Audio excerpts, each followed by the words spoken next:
Thank you all for standing by and welcome to today's webinar, HashiCorp Terraform to Provision and Manage your Oracle Cloud. Please feel free to share or type your questions during the webinar. This webinar is being recorded and the recording will be made available after post-processing, usually within 2 days. Our speakers today will be Matthew Frary, Ecosystem Engineer from HashiCorp, and Stephen Cross, Director of Partner Business Development from Oracle. And now, let's get started. Hello, my name is Matthew Frary, and I'm on the Terraform ecosystem team.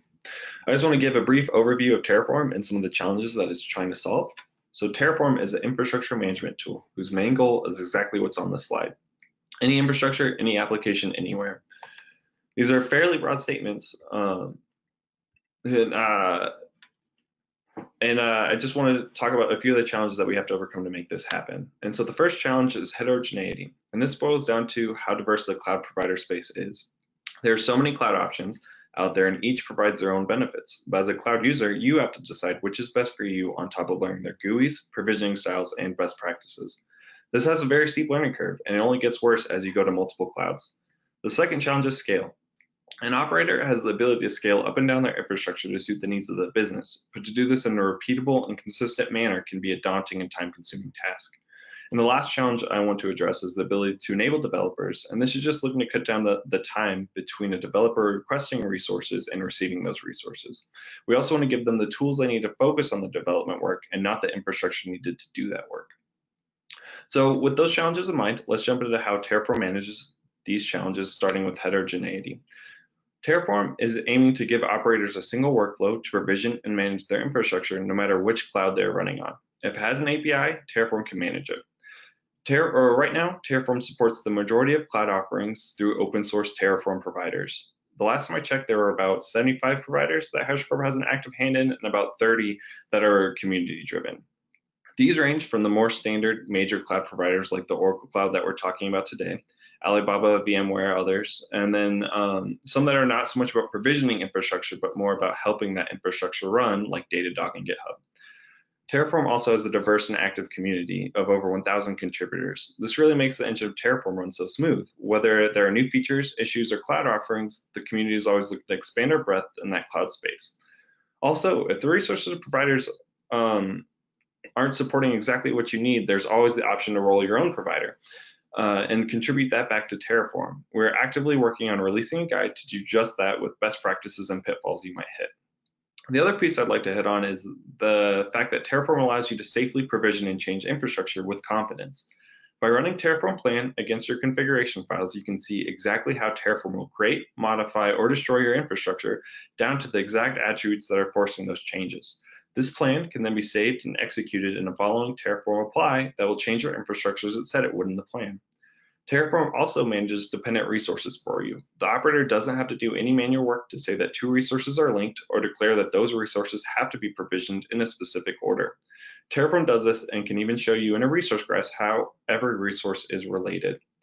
Moving on to the second challenge, I'd like to address how Terraform handles scale by treating infrastructure as code. And by treating infrastructure as code, Terraform can automate the provisioning of thousands of resources at a time, and in turn, that same configuration can be run consistently, and you know it will do the same thing every time. Terraform also has the concept of state files. These state files represent what the current state of your infrastructure looks like and provides additional details such as IP addresses or open ports that can be teased out and used in other configuration files or tools in your workflow. These state and configuration files can then be versioned so you have a record of what your infrastructure looks like at a specific date. And again, I want to hit on that Terraform is backed by thousands of contributors that are working towards maintaining that human-readable, declarative, immutable, stateful, and multi-cloud qualities that make Terraform the best in-class infrastructure as code tool. The last challenge we want to hit on is how Terraform enables the developer to provision the cloud services they need when they need them. It does this by providing modules which are reusable Terraform configurations that can be used and tweaked to provision exactly the type of infrastructure that the developer needs. What's more is that operators can publish and version these modules to a service catalog called the Terraform Module Registry and point developers to exactly the thing that they need to continue to do their job. In addition, we have hundreds of modules that were crafted straight from the cloud providers. So you know that you're getting the best practices that you need around that certain cloud. These modules can then be combined and tweaked to allow users to provision complex infrastructure without knowing the nitty-gritty details of each specific cloud. So those last three challenges around heterogeneity, scaling, and developer enablement are all handled by the open source version of Terraform, which is great for individuals. But as Terraform becomes a more integral part of your organization, I'd like to talk about how Terraform Enterprise can handle more organizational challenges such as provisioning, collaboration, and governance. The first challenge Terraform Enterprise helps address is by giving teams of operators the workflows necessary to provision with peace of mind. Each team within an organization can have their own workspace where they can keep their work separate from other teams. In these workspaces, you can decide what team members have what ownership, and you know that this is all kept within the purview of your team's workspace. For example, the storage team won't be able to override the virtual machine team's infrastructure accidentally or vice versa. All this is handled through a GUI-based workflow where you can view, track, and execute infrastructure changes.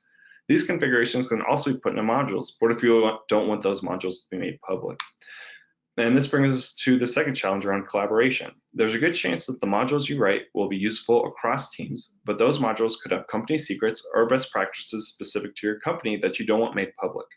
These modules, instead of being published on the public Terraform module registry, can instead be published on Terraform Enterprise's private version of the module registry. Here, the infrastructure experts at your organization are the ones building these modules, so any developer looking to get those modules spun up shouldn't need to configure anything and should just work out of the box. This is also all API driven, so it integrates with whatever CI/CD workflow your organization may have as well. And the last challenge I like to touch on is around governance. Similarly to infrastructure as code, we have Sentinel policy as code, where we can define our policies around infrastructure provisioning in a similar fashion to how we define infrastructure.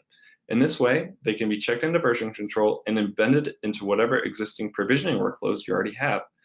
Whenever infrastructure is looking to be changed, Sentinel checks the existing policies before any changes have been submitted and prevents provisioning if a policy is broken. This is particularly useful when someone wants to change production infrastructure on a Friday at 5 p.m. or provision infrastructure in a region that isn't supported due to data sovereignty. These can be treated as hard mandatory stops where you either have to wait until Monday or swap to a region that is supported.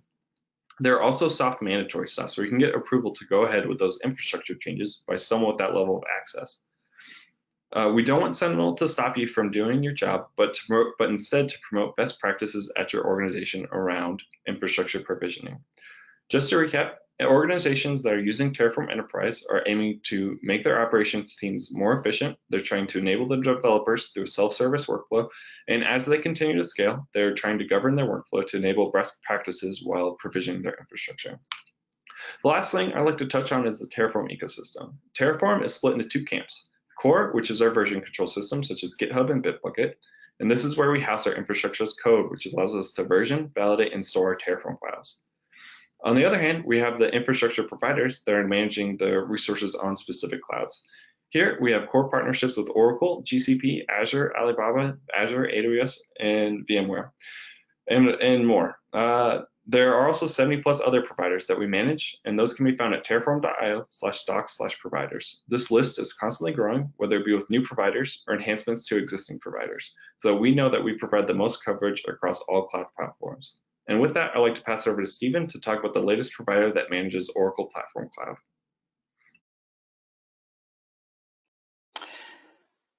Thank you very much, Matthew. Let me share my screen here.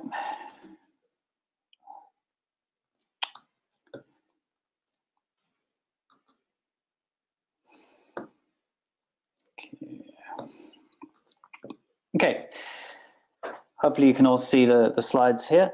So thank you, Matthew, for that overview of Terraform and the Terraform ecosystem. So what I'm going to cover here is Terraform specifically for the Oracle Cloud, and cover where we are with the Terraform support and some of the new announcements from this week.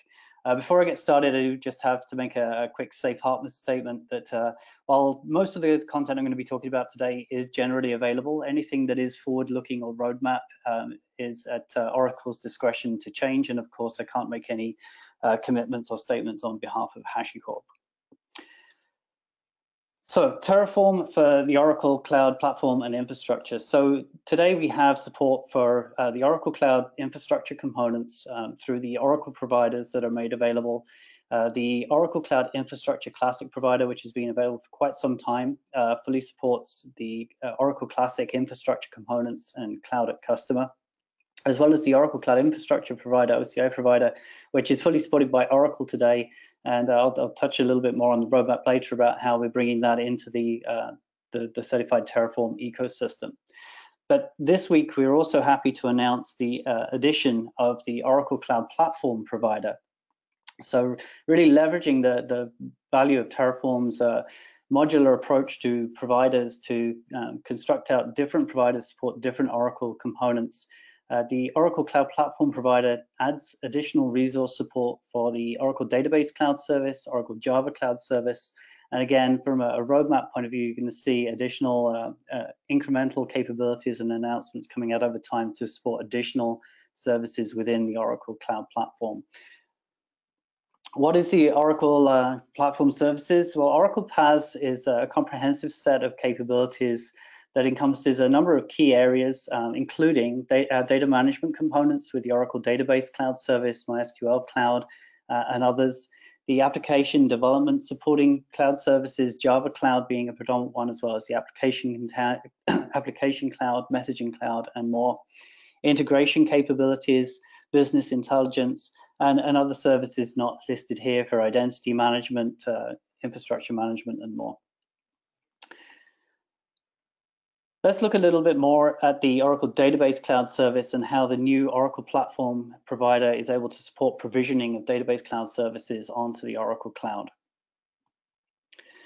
Oracle Database Cloud Service itself is an offering that enables you to easily manage and deploy single instance, clustered, or high availability Oracle database deployments within your Oracle Cloud infrastructure securely with scalability, full backup and restore capabilities, patching and monitoring of those environments. The Oracle Database Cloud Service supports exactly the same Oracle database software as is available on-premise. So software you may already be using today in your data center. You can transition directly onto the Oracle Cloud, whether you're leveraging Oracle Standard Edition, Enterprise Edition, or some of the advanced Oracle capabilities with the multi-tenant pluggable databases, all the way up to real application clustered deployments and high availability data guard.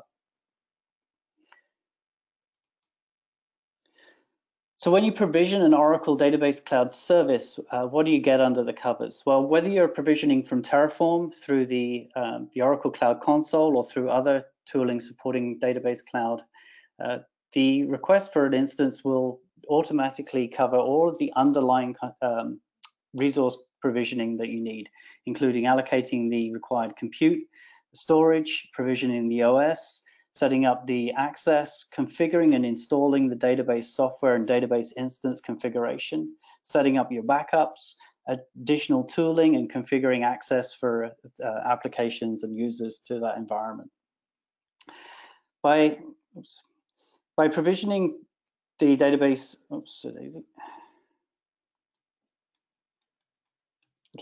By provisioning the database through these services, you get reduced time to provision, reduces a lot of the complexity in the provisioning process.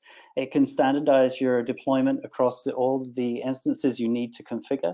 And as already mentioned, this enables you to easily deploy more advanced configurations with the maximum availability architecture capabilities with real application clusters, Data Guard, Golden Gate, and others. So from a single Terraform configuration, that enables us to grow anywhere from deploying a single instance database. And then with some minor configuration changes, we can also go to a high availability rack cluster for distributed workloads. You can have high availability with Data Guard for failover in the local availability domain, and disaster recovery for failover across regions and domains. All of these can be configured very easily with just changes to the Terraform configuration. In addition to potentially deploying your production workloads with Terraform, you can also use Terraform to deploy additional database instances that are very useful in a DevOps development and QA environment and CI/CD lifecycle. So you can instantiate new instances of an Oracle Database Cloud Service from an existing database backup. And you can also instantiate new instances from snapshot clones of those instances as well. This makes it very easy and very powerful to bring up new instances of the database for developers to do testing, regression, CI/CD workflows, and then destroy those environments when they're no longer needed. Let's take a little bit closer look at the Oracle Java Cloud Service. So similar to with the database cloud service, this is a fully managed environment within the Oracle Cloud. Enables you to deploy the full WebLogic application server stack, which is anyway, again, multi-tier, going anywhere from a single instance to multi-instance deployments. Built-in support for the data persistence tiers with Oracle Database Cloud and others. Elastic deployments, ability to backup and restore, patching, and cloud management. Again, whether you're provisioning the Java Cloud Service from Terraform through the UI or through other tooling, the underlying capabilities here will take control of allocating all the required compute, storage, OS, access, deploy and configure the application server software and related components, configure your backups, tooling, and provide access. Again, this enables you to reduce the time, simplifies potential complexity in the provisioning process, enables you to standardize across all your deployments, and to configure advanced configurations using Oracle Traffic Director for load balancing and coherence data grids. So if we take another look at the types of deployments we can deploy here. So again, from a single Terraform configuration file, we can deploy a single WebLogic application server, or go all the way up to a multi-node managed WebLogic cluster with Oracle Traffic Director to load balance the traffic between the different application servers, and a coherence data grid for cached data, in-memory data across the cluster. Again, we can use this in a DevOps scenario as well, so the ability to instantiate instances not just for production, but also in development and QA using snapshot clones of the existing environments in order to get existing workload data.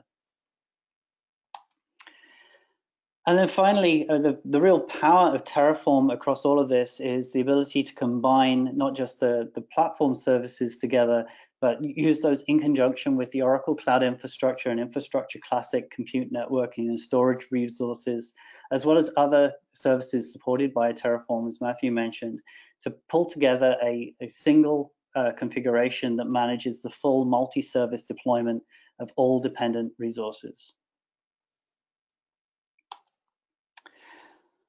So let's take a little bit of a closer look at exactly how to use the new Oracle Cloud Platform provider. Configuration within the Terraform configuration files starts with declaring your provider that you're going to use. You can have multiple providers declared within a single Terraform project. In this case, we're configuring the Oracle PaaS provider with the credentials for access to the environment and the endpoints required to access the database and Java Cloud services.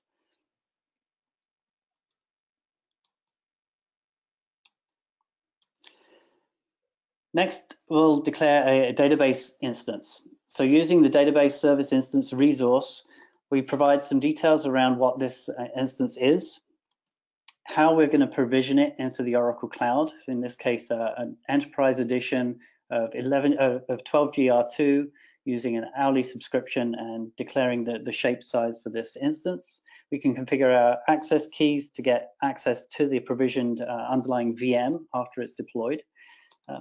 And then we can configure the actual database instance running on that environment. So we set up the credentials for the database as it started. Now for this example, I've put the credentials directly in the Terraform configuration. This would not be something you do in a real deployment. You would want to bring these in from variables or use other capabilities such as HashiCorp Vault to bring in secured credentials. You can see here how we also configure some of the options on the database. So changing to a rack deployment, configuring Golden Gate, or configuring some of the data guard options is as simple as changing some of the lines here in the configuration. And finally, we want to make sure that our backups are getting persisted, so we provide the storage location where all the database backups will be provisioned to. Next, let's take a look at the Java Cloud Service instance configuration. So again, we provide some details around what this instance is, the deployment configuration with the version, whether that's Standard Edition, Enterprise Edition, or Suite, the specific version that we're deploying, our metering, and again, we can provide our SSH keys for access to the underlying VMs once they're provisioned. I'll come back to the details of the WebLogic server and traffic director configuration blocks in a second. But again, as with the database, we have the backups configured going to a location in the Oracle Cloud Object Storage. So within the Java Cloud Service configuration, we can declare how many managed servers we want within our WebLogic application server tier. We provide the credentials and the connectivity back to the database instance. And then in this scenario, because we've got multiple managed servers, we're setting up a Oracle Traffic Director load balancer to balance the traffic between those instances. So let's take a look at a demo of this actually deploying. It really is as simple as just saving your configuration file and typing Terraform apply on the command line, and everything is done for you automatically by Terraform. If we take a look at my configuration file here, you'll see I've got the same resources defined that we had in the examples shown there with the database instance and Java instance. Now, deploying these instances can take a little bit of time, and for the benefit of this demonstration, I've pre-recorded the apply phase, and I'll play this back in a little bit of a sped up way just to give you an idea of what the deployment looks like. So we quickly run through and deploy the database and the Java service instance. Now, because the configuration actually declared the dependency between the Java service on the required database service, Terraform automatically knows to provision the database service first, and then once that's available, to deploy the Java Cloud Service afterwards. Just to prove that this is a real environment, let me just do a quick Terraform plan. So I deployed this previously and ran the playback, but if I run a plan here, you'll see it's going to refresh the state against the database instance and the Java instance, and all being well, we should have no changes from when I originally deployed this environment. There we go. And we can take a look at the configured attributes of those instances. Now we can go into the deployed configuration here. We have the WebLogic server running that was deployed. I can log in with the credentials that I provided. And we'll see a regular WebLogic console up and running. Just to go back and take a quick look in the Oracle Cloud Services, I'll just refresh this page. You'll see here we've got the Terraform database instance that was provisioned. We can go in and see the details here of what was configured based on that Terraform template. So we have our single instance database running. We can see the association to the Java Cloud Service that was also deployed against it.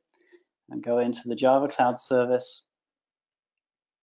And we see here the two application tier servers running, the load balancer, and we have full access to this environment, not just from the WebLogic console, but we can also bring up the Fusion middleware control to see the monitoring of these instances as well. Oops.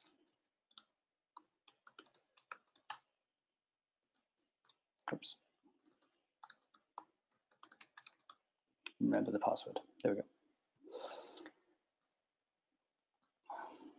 There we go. And there we have the managed environment within Enterprise Manager. And with that, that concludes the demonstration.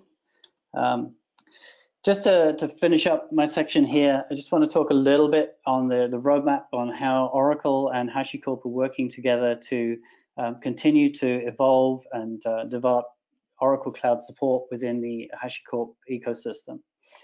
So with the Oracle Cloud Platform provider that we just announced this week, we will be working on additional enhancements to that to support additional capabilities around both the Java and the database cloud services. We'll have the addition of an application container cloud service resource MySQL Cloud Service resource, and additional Oracle Cloud Platform services coming out over time. And certainly interested to hear feedback from the community on what would be the higher priority items for us to look at adding there. On the Oracle Cloud Infrastructure provider, as I mentioned at the beginning, we are actively working to bring the OCI provider into the HashiCorp ecosystem as a tier 1 major cloud provider. That provider is currently fully supported by Oracle and will be brought into the full HashiCorp ecosystem as well, with ongoing work to continue to add resources and enhancements as the Oracle Cloud Infrastructure continues to add new features and capabilities as well. And then the Oracle Cloud Infrastructure Classic provider, also known as the OPC provider, supports Oracle Cloud at customer deployments as well, obviously continuing to evolve and add new resources and enhancements to that provider over time based on demand as well. And finally, we are actively working to build out more examples and modules to support the Oracle Cloud. So please look for more announcements and updates on this over time. With that, that concludes my part of the presentation. Back to the HashiCorp team, and I believe we'll take Q&A. Thank you, Matthew, and thank you, Stephen. So yes, at this time, we're going to open it up for questions. We've had a few questions coming in already. The first one I will give is for Stephen. Can you talk a little bit about what's the difference between the Oracle Database Cloud Service and the Oracle Database as a Service? Yeah, so within the Oracle Cloud Infrastructure offering, we have a database cloud service capability directly on the Oracle Cloud Infrastructure bare metal offering. That is just on Oracle Cloud Infrastructure. With the Oracle Database Cloud Service, then you have the ability to deploy database instances not only on Oracle Cloud Infrastructure, but also Oracle Cloud Infrastructure Classic and Oracle Cloud at Customer environments as well, providing a fully managed capability within the platform services. Stephen, on the OCI side, Terraform is being used to provision the network. Is it making changes directly to the switches, routers, or the firewalls? Yeah, when you're provisioning the network within the OCI environment, you're provisioning the virtual cloud network, which is the OCI cloud offering uses a virtualized networking capabilities. So you're provisioning that software-defined networking within the Oracle Cloud Infrastructure with those resources. Excellent. Matthew, would you be able to talk a little bit about the Terraform state files? Sure. Which piece of it? Having multiple, or? Yeah, let's talk about having multiple providers or multiple regions. Yeah, so when you have multiple, you can specify multiple providers in your configuration file. And so, for example, you could have your Oracle Platform Cloud and your Oracle Cloud Infrastructure Classic providers in the same configuration file, and you can just list them one after the other. And then when you call those specific resources, so for the Oracle PaaS, you'd call Oracle PaaS Resource Database Service Instance. And then just underneath that, you could have it's OPC for the Oracle Cloud Infrastructure Classic. So OPC resource IP address or storage volume or anything like that. And that's how you could have multiple providers in a single configuration. Okay. This might be a question for both of you. Does the Terraform OCI support Chef Solo? I don't believe so, but I guess this question back to the Terraform, the Chef provider doesn't use Chef Solo, does it? So I don't believe this for Chef Solo, unlike Oracle Cloud Infrastructure Classic, which does support Chef Solo in the OCI, in the OPC in it, which is different. Does Terraform allow for moving an existing cloud configuration from one AD to another AD? Okay, so with the Terraform configuration, you can target different ADs. So if you run the same configuration against a different AD, change the AD in your Terraform file, then it's going to do the same configuration in that second availability domain.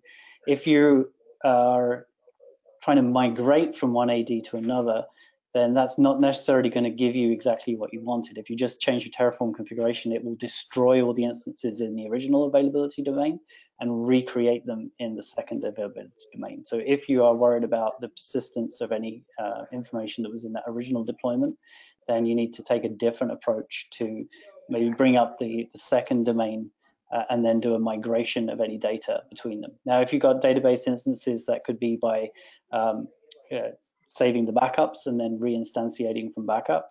And there are other options and capabilities to migrate application workloads from one domain to another. Thank you. And just another question, just a little bit, backtracking a little bit. Could you explain a little bit of the difference between the various offerings from Oracle, so Oracle Public Cloud versus Oracle Cloud Infrastructure or OCI Classic? So we just had some questions about the different abbreviations and understanding some of the differences between the different offerings. Sure, yeah. So when Oracle first launched the infrastructure capabilities, it was launched under the brand of Oracle Public Cloud. Those capabilities, those cloud environments support a number of regions globally throughout the world. Then with the introduction of a service that was called the Oracle Bare Metal Cloud Service about 2.5 years ago, that is a brand new cloud architecture offering developed by Oracle using the latest in terms of both the virtualized hardware capabilities and data center architectures with leaf and spine, multi-availability domain. So that is what we originally called the Bare Metal Cloud, and about 18 months ago was rebranded as just Oracle Cloud Infrastructure. So you may see the two terms used synonymously with Bare Metal and OCI. So those are that's the newer Oracle Cloud Infrastructure that is being deployed globally.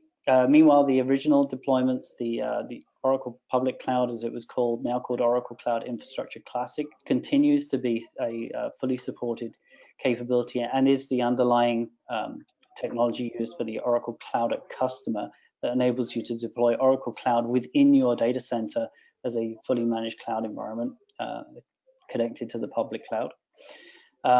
So to kind of round it out, we have the Oracle Cloud Infrastructure Classic, the original Oracle Cloud Infrastructure. We have Oracle Cloud Infrastructure with the bare metal and virtualized capabilities using the latest modern cloud technologies, data center technologies. And then Oracle Cloud Platform with the database cloud, Java cloud, and others is really agnostic of the underlying infrastructure that it's running on. So you can deploy those services to either Oracle Cloud Infrastructure, bare metal or virtualized, or to Oracle Cloud Infrastructure Classic or Cloud at Customer. I hope that helps. Absolutely. And then this is another Oracle question for you, Stephen. Is Terraform interacting with the PSM CLI for Oracle Cloud Pass? And can you explain a little bit about how these tools should be used together? And does Terraform replace the need for PSM for those provisionings? Okay, so PSM and Terraform both use the same underlying APIs. So it's the same provisioning process that PSM uses, but it doesn't directly use PSM CLI. So there's a lot of similarities between the Terraform support and the PSM support because it's using the same underlying capabilities through the individual service APIs. The two can be used in conjunction. It really depends what you're trying to achieve. You can deploy your services with Terraform, and then you can use PSM or the UI to make some updates, management capabilities, so you can trigger your backups through PSM, trigger your snapshots through PSM. Those kind of more interaction type activities that are not part of just the original infrastructure provisioning or modification, then PSM would be a very useful tool to use. Thank you. Matthew, and then also Stephen, you may have some input on this as well. We had a question about, is there an easy way to deploy the same infrastructure to different environments? So like dev, staging, production, just by passing a variable and skipping parts of deployment, as it's only applicable to production or staging?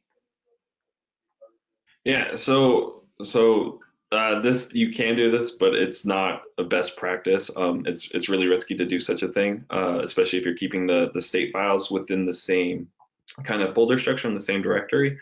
And so you can use different workspaces pointing to the same repo, and then different branches to ensure that isolation. And then it's also best, like I said, to keep your state files separate. And then you might find a lot of success by using modules with this, where you can kind of have the same configuration, but just have a different environment variable that you can kind of toggle, where, like you said, like with dev, CI, QA, that kind of thing. Thank you, and we'll take a couple more here. A lot of active questions, so appreciate the feedback from the audience. Stephen, is the functionality the same between PSM and Oracle Terraform provider? And can you deploy with PSM, or can it be deployed via Terraform? If you deployed via PSM, you would have to then import that into Terraform. That's a capability that's not in the initial release of the platform provider. The import is something that we have on the roadmap to add. You can also deploy with PSM and use the data source for the database, for example, to bring a PSM deployed instance into your configuration without necessarily managing it from your configuration. So if you need to bring in data attributes about that particular instance for use with other resources that you're configuring and deploying, then the data source is a useful way to do that. But other than that, I mean, if you're actually trying to manage the life cycle of an instance, then you want to pick one tool and use that tool only. Otherwise, you're going to get into situations where you may be applying conflicting changes. So if you destroyed the database through PSM and then rerun Terraform, it's going to say it went away and try to recreate it, or vice versa. So. Excellent, thank you. Okay. And since we've had so many questions, if you both could just give a quick summary of where our listeners could go to find additional information that maybe we haven't covered yet today. Sure. So for the Oracle Pass provider, you can find that on GitHub.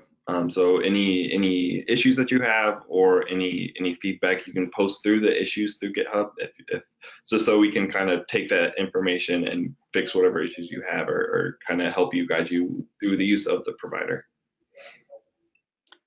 Yep. As Matthew said, the GitHub repository is a very much a key location to find information. Also, there's a number of blogs and articles out on blogs.oracle.com/developers. You can also look for articles by me on Medium in the Oracle Devs publication around the use of both the OCI Classic providers, and you'll find more coming out around our platform support as well. In addition, there is a Terraform examples repository on the Oracle GitHub. So github.com/oracle/terraform examples. You'll find plenty of links to examples for Classic, OCI, and the platform services there. And feel free to contact me directly for anyone that wants to find out more. Excellent. Thank you both. I just want to thank you, Matthew and Stephen. We had some great questions from the audience, a lot of interest in this topic.